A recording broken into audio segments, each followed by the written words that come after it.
Hello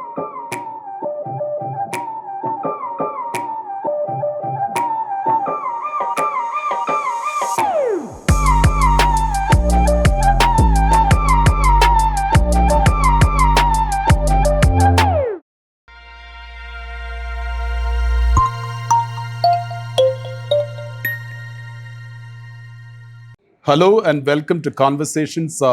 This is an interview series we record on site in person from around the world with global leaders of air cargo and logistics.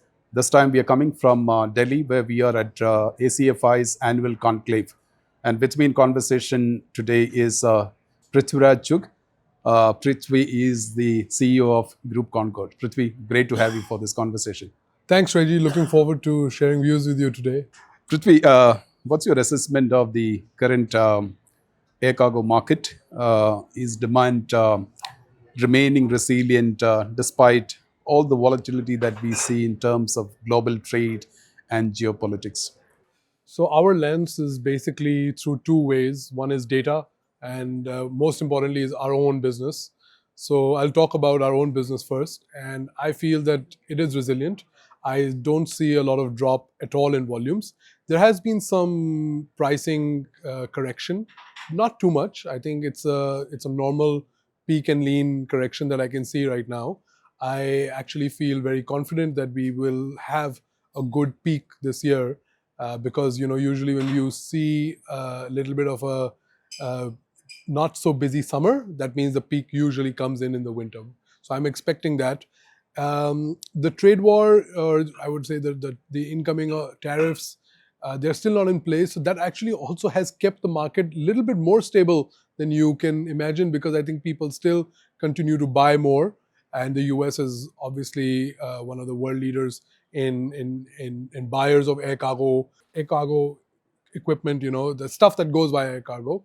So they are still importing a lot. And I can see that now with the deadline going into 1st August for implementation of tariffs, I still think that there is going to be a good July. I can already see that the numbers are pretty stable right now.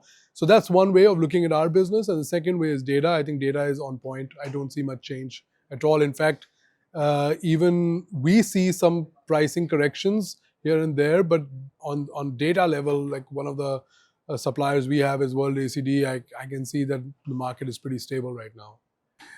Prithvi, since Group Concorde represent airlines in different markets of different regions, I think you have a better sense of what happens in these markets through your interactions with your partners, with your colleagues in these markets.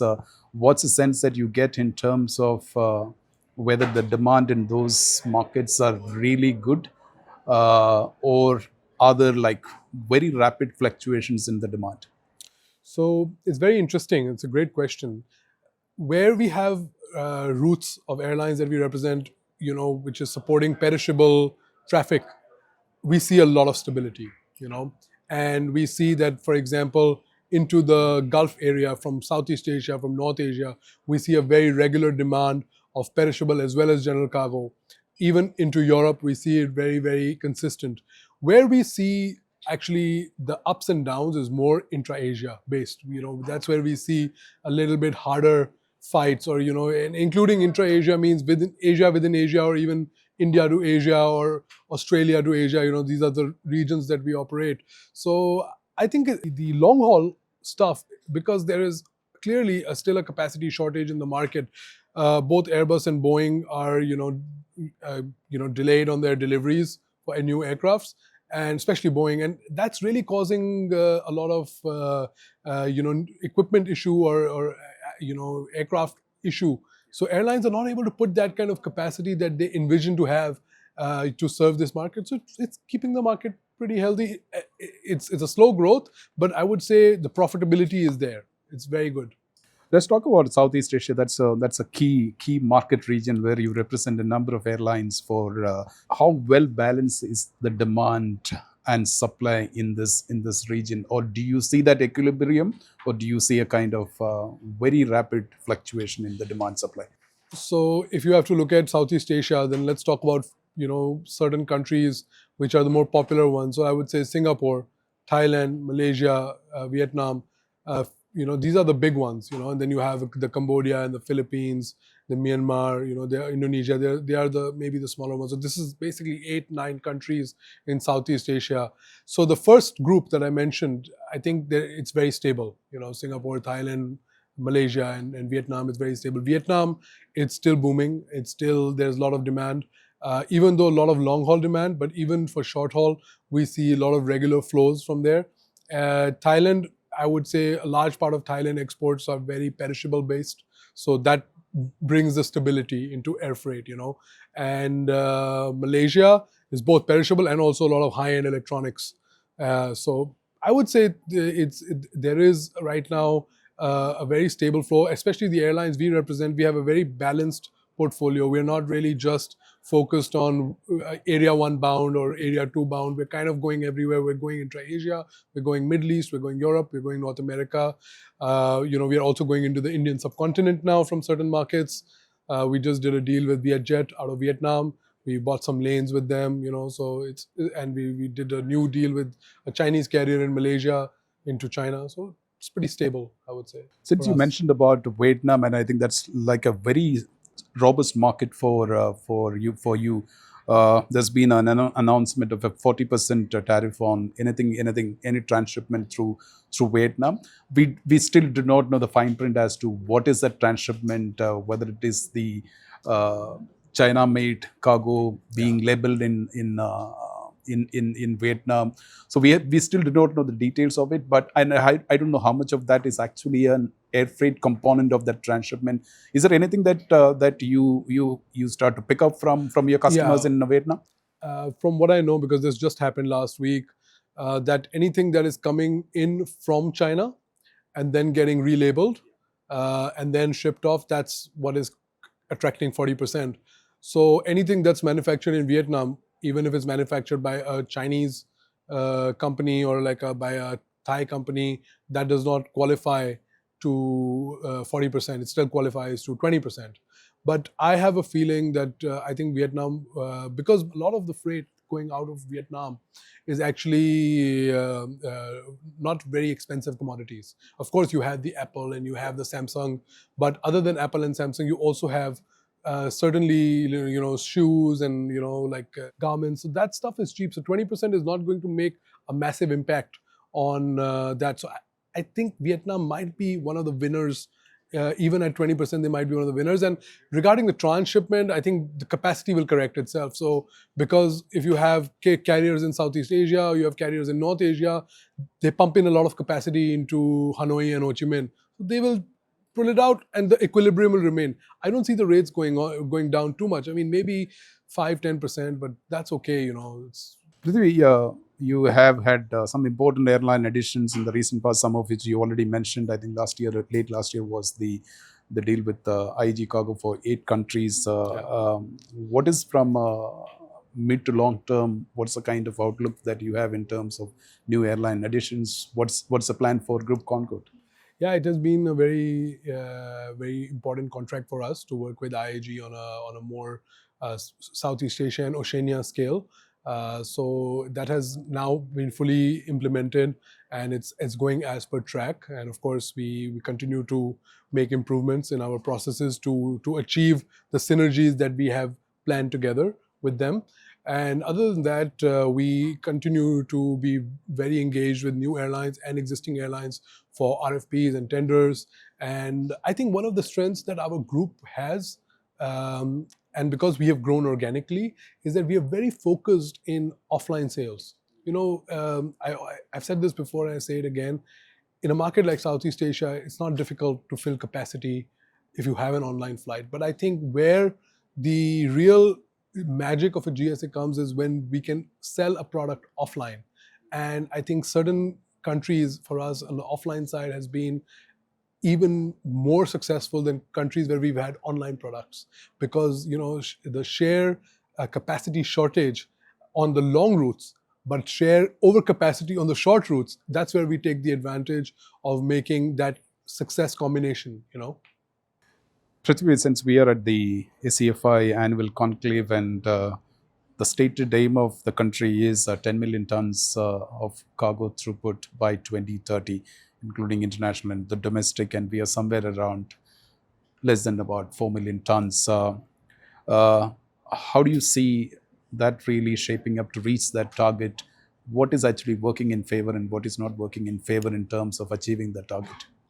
It's an ambitious, very ambitious target. I hope it happens, because if 10 million, if this industry grows 2.5 times in the next 5 years, a lot of us are to benefit from that. So that is absolutely wonderful. Why I think What I think helps for it to happen is because I think India is on the map, in the world map. It's getting the recognition. Indian people are far more open to getting more foreign investment. Indian companies are being recognized, growing, and the most important thing is we can see the improvement in infrastructure, the road infrastructure. We see better taxation laws coming in, so that all helps. What I think is probably a little bit against is still the bureaucracy. I think India can still be very bureaucratic at times, and I think that part needs to be improved. And I think our central government is doing a fantastic job. Prime Minister Modi, he's really put India on the map. Like, we are recognized and respected like never before what we are now, since he's been in power and his parties have been in power. So I think we're really reliant on further better management by the government. But our disadvantages are still, I think, the bureaucracy. I think that needs to be more digitalized. Like, our any kinds of audits or any kinds of checks and balances have to be done by the government a little bit more carefully. So we are more focused on our work and not all the time in compliances. Yeah. Another vision and mission and the aim of the country is to also to become a transshipment hub. Now, the size of the country that we are, 1.4 billion people, and also the large area that we have, multiple airports in different parts of the country. Uh, do you see a scenario or how viable it is for India to become a transshipment hub, but not a single airport focus, but multiple airports, maybe a 3 or 4 airports spread across the country? So I think Delhi is already a transshipment hub. I think that already was happening, especially from Bangladesh, but it's on pause right now. But I think that where I see the real opportunity is actually on the eastern side of India. I think that the area between Kolkata and Chennai, I think that is the belt where transshipment can really grow, because the main capacity crunch is still in Asia. So Southeast Asia and North Asia. So the connectivity to these ports is actually far more easier for them, because when you come around, and if you have to come to Mumbai, for example, right, then you are very close to Dubai. So then you are competing with the transshipment hubs in the Middle East, right? And they are very strong also. So I think India's real strength is that if we can do something in Kolkata and Chennai, it's possible. I think that because of locational disadvantage, I don't see Bangalore, Hyderabad, and Bombay being ideal for transshipment. And some of these markets in general are very big export hubs itself. Now, one of the things that I feel that the exporter community was not happy about when the whole Delhi transshipment hub was happening was that they were competing with the freight coming from other countries, and they were paying more price, they were getting less service, they were getting less capacity. Now, those airports on the eastern side, they're far more easier, right? So it depends on private operators if they can do it, because I think those two airports are still government owned and operated. So I think we have to see how that works out. But I think the opportunity is there. It should be there, because you are at a far better locational advantage than the airports in the West or the Middle East. I see it. Prithvi, my last question is, and what is your outlook for 2025? And a piece of that question is an important a question that probably that you would like, which you did mention initially. Is there going to be a peak season for 2025? Oh yeah, I have to say, the last time I said there will be no peak, that was the caption on the video, right? So I will say there will be a peak this year. For sure there will be a peak, because there's still a lot of holdback from customers in the US. And eventually when the shelves, they start to dry up, they have to be filled. So sea freight is still not good. I mean, the Houthis just down 2 ships this week and last week. So I guess the ocean situation is not great still now. So there will be a peak. Quote me. And you expect some amount of cargo moving from sea freight to air. I think that as well. Yeah, I do see it. Yeah, and I also think that this will happen post September. So it'll be a lean quarter. Quarter three will be lean, but October to December, I feel there will be a lot of action till all the way till Chinese New Year in Jan or Feb. Yeah, I'm not sure when it is. Prithvi, as always, it's a delight to have a conversation with you. Thank you so much. Thank you, Reggie. You too. Appreciate it. Thank you.